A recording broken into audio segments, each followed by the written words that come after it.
Hi everybody and welcome back to From the Shelf. I'm Miss Cindy from the South Brunswick Public Library, and today we're going to be reading Chapter 11 of The Wizard of Oz. Now, when we last left our adventurers, they had finally reached the gates of the Emerald City and were about to go in. Will they meet the Great Wizard of Oz?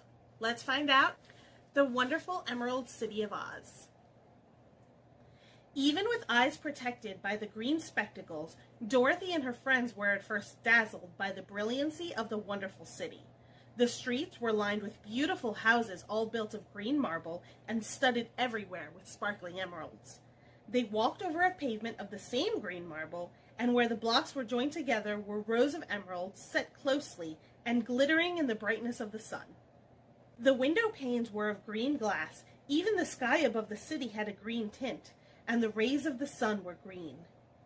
There were many people, men, women, and children, walking about, and these were all dressed in green clothes and had greenish skins. They looked at Dorothy and her strangely assorted company with wondering eyes, and the children all ran away and hid behind their mothers when they saw the lion. But no one spoke to them.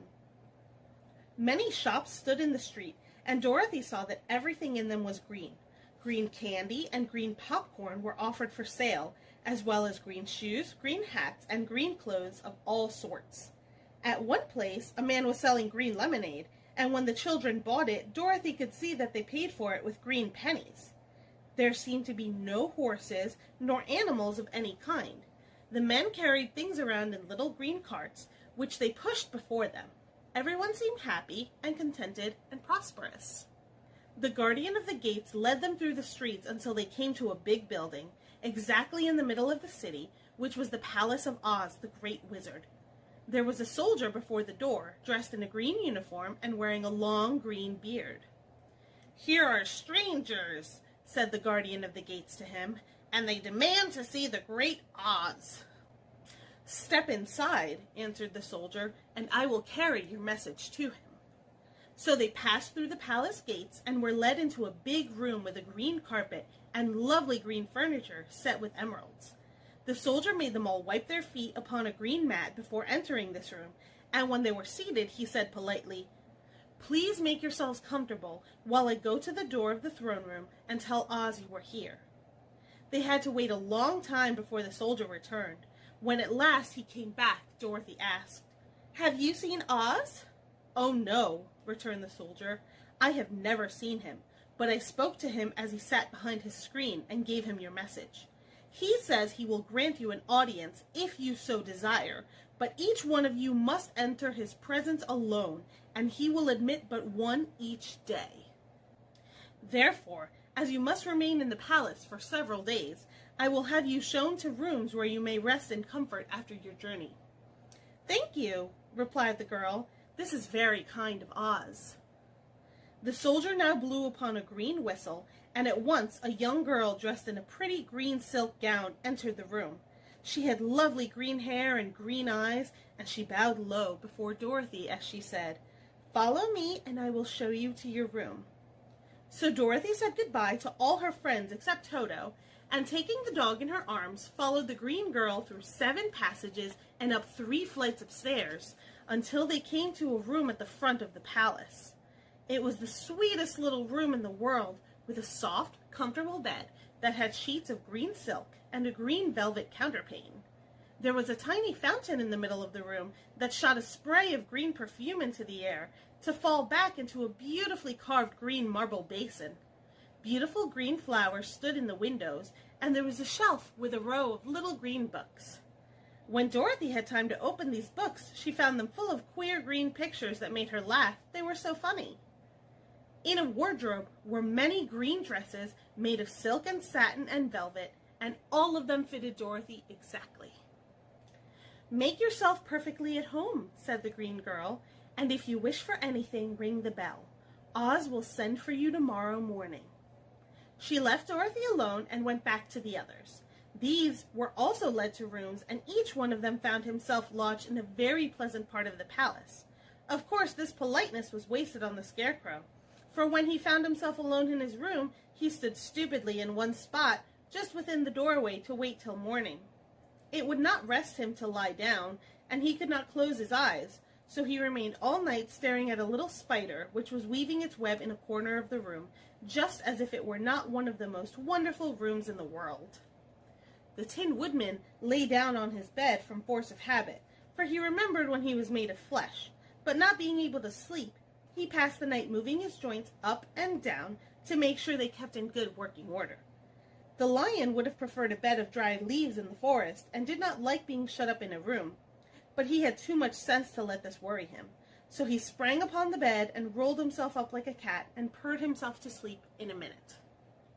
The next morning, after breakfast, the Green Maiden came to fetch Dorothy, and she dressed her in one of the prettiest gowns made of green brocade satin. Dorothy put on a green silk apron and tied a green ribbon around Toto's neck, and they started for the throne room of the Great Oz. First they came to a great hall in which were many ladies and gentlemen of the court, all dressed in rich costumes. These people had nothing to do but talk to each other, but they always came to wait outside the throne room every morning, although they were never permitted to see Oz.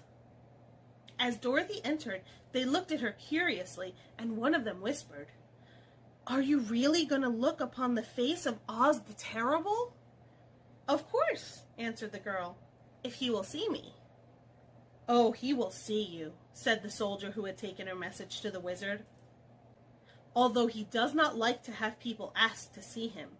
Indeed, at first he was angry, and said I should send you back to where you came from. Then he asked me what you looked like, and when I mentioned your silver shoes, he was very much interested. At last I told him about the mark upon your forehead, and he decided he would admit you to his presence." Just then a bell rang, and the green girl said to Dorothy, "That is the signal. You must go into the throne room alone."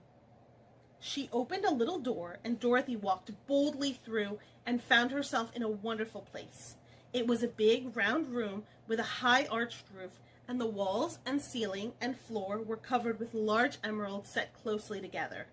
In the center of the roof was a great light, as bright as the sun, which made the emeralds sparkle in a wonderful manner. But what interested Dorothy the most was the big throne of green marble that stood in the middle of the room. It was shaped like a chair and sparkled with gems, as did everything else.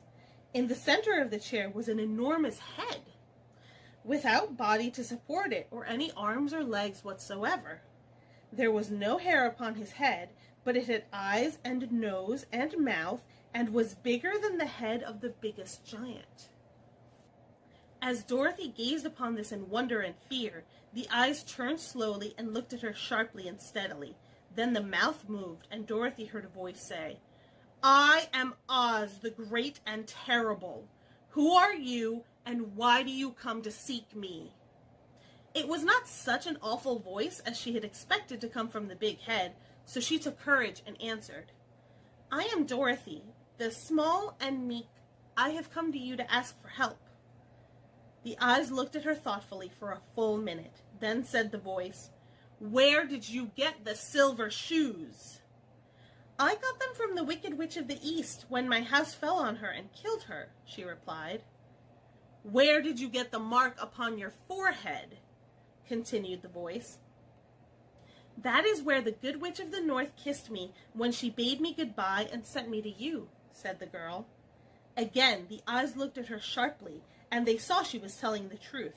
Then Oz asked, "What do you wish me to do?" "Send me back to Kansas, where my Aunt Em and Uncle Henry are," she answered earnestly.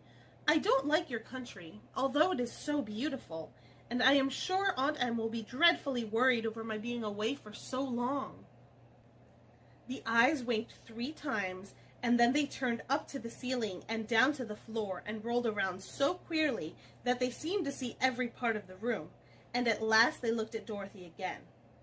"Why should I do this for you?" said Oz. "Because you are strong and I am weak.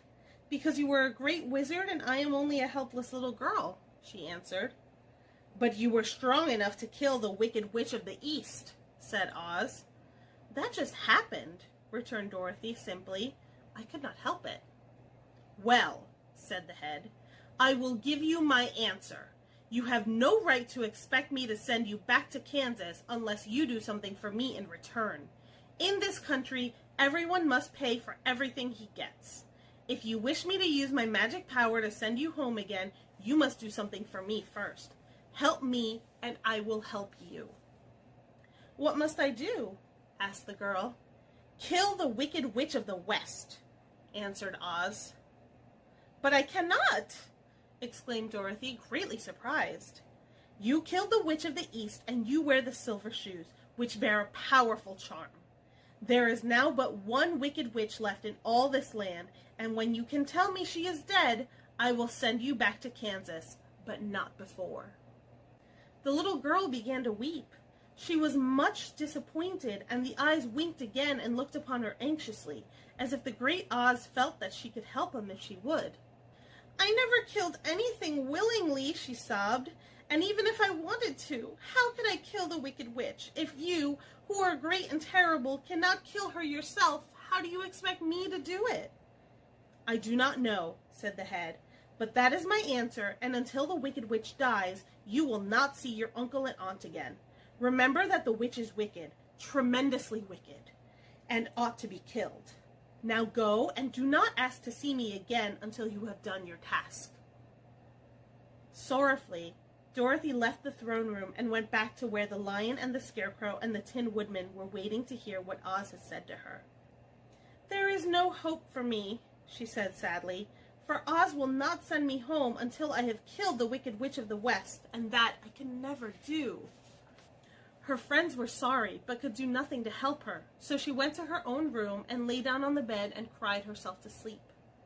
The next morning, the soldier with the green whiskers came to the Scarecrow and said, "Come with me, for Oz has sent for you." So the Scarecrow followed him and was admitted into the great throne room, where he saw, sitting in the emerald throne, a most lovely lady. She was dressed in green silk gauze and wore upon her flowing green locks a crown of jewels. Growing from her shoulders were wings, gorgeous in color, and so light that they fluttered if the slightest breath of air reached them. When the Scarecrow had bowed, as prettily as his straw stuffing would let him, before this beautiful creature, she looked upon him sweetly and said, "I am Oz, the great and terrible. Who are you, and why do you seek me?"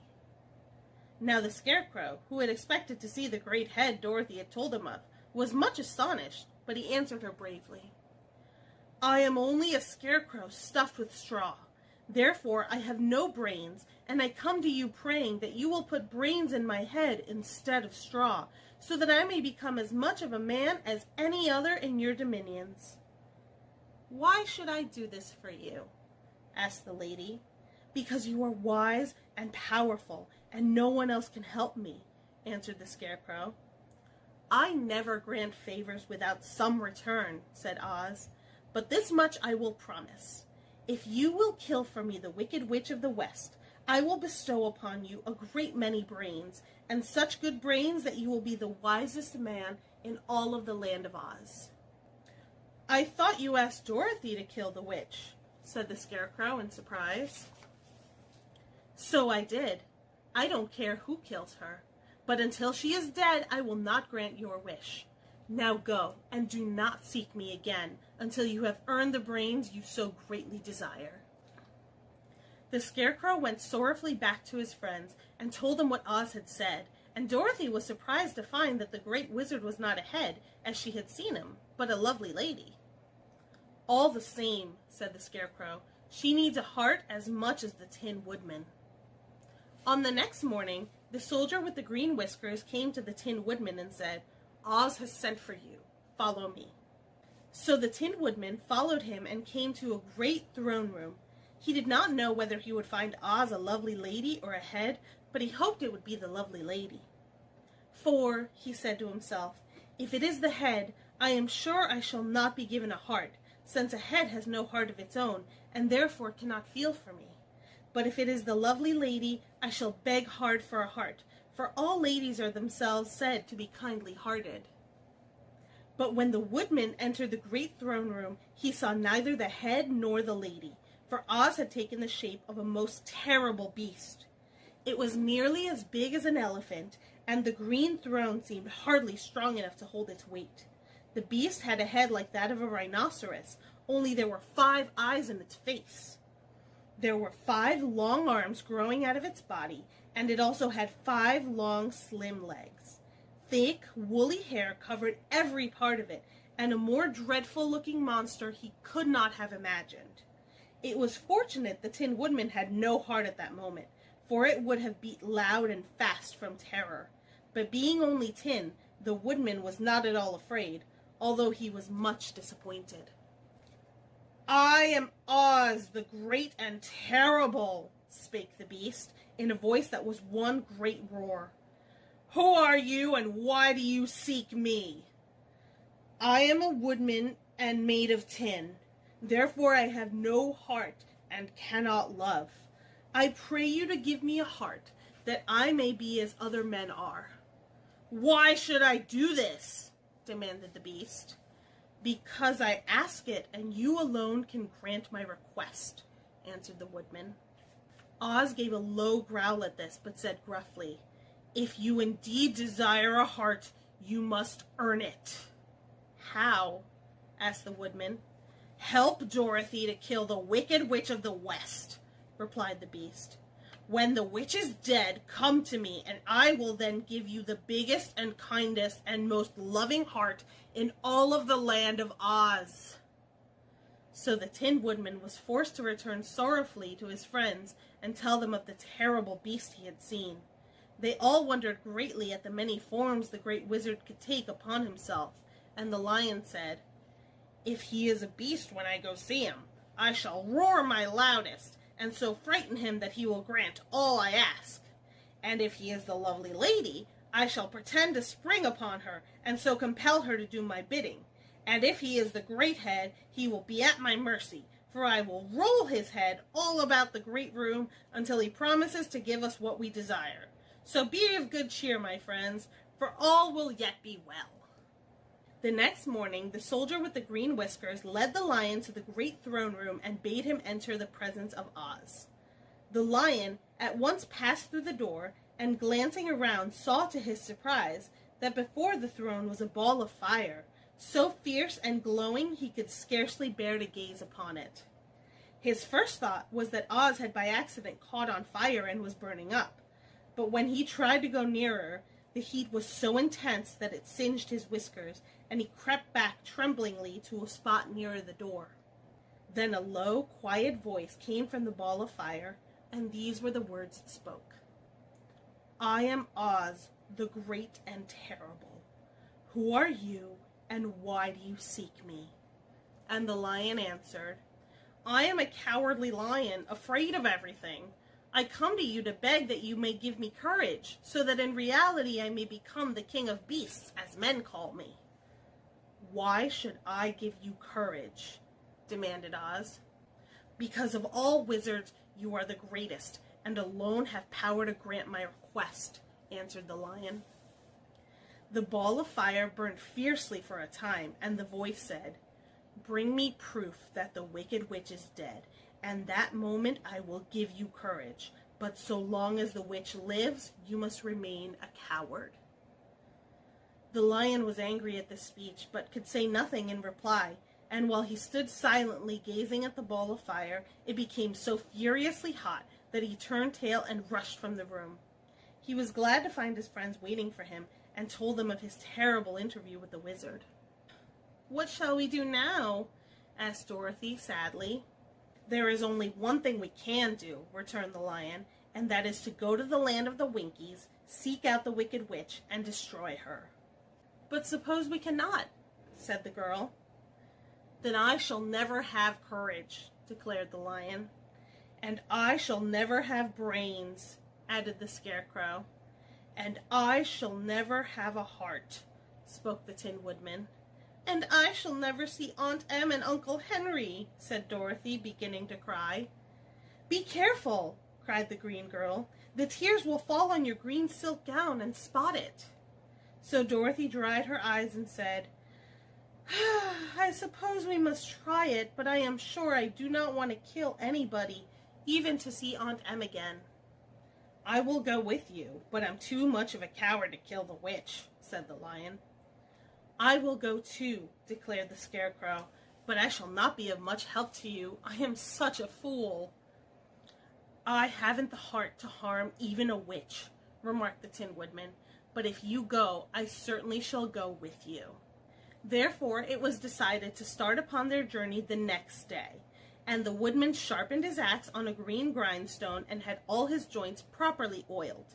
The Scarecrow stuffed himself with fresh straw, and Dorothy put new paint on his eyes that he might see better. The Green Girl, who was very kind to them, filled Dorothy's basket with good things to eat, and fastened a little bell around Toto's neck with a green ribbon. They went to bed quite early and slept soundly until daylight, when they were awakened by the crowing of a green cock that lived in the backyard of the palace, and the cackling of a hen that had laid a green egg. All right, everybody, that is it for Chapter 11. Thank you so much for joining me today, and make sure to tune in tomorrow to find out what happens to Dorothy, Toto, the Scarecrow, the Tin Woodman, and the Cowardly Lion. Remember that we do a new chapter every single weekday at 5 p.m. But until then, don't forget, there's no place like home. Goodbye, everybody.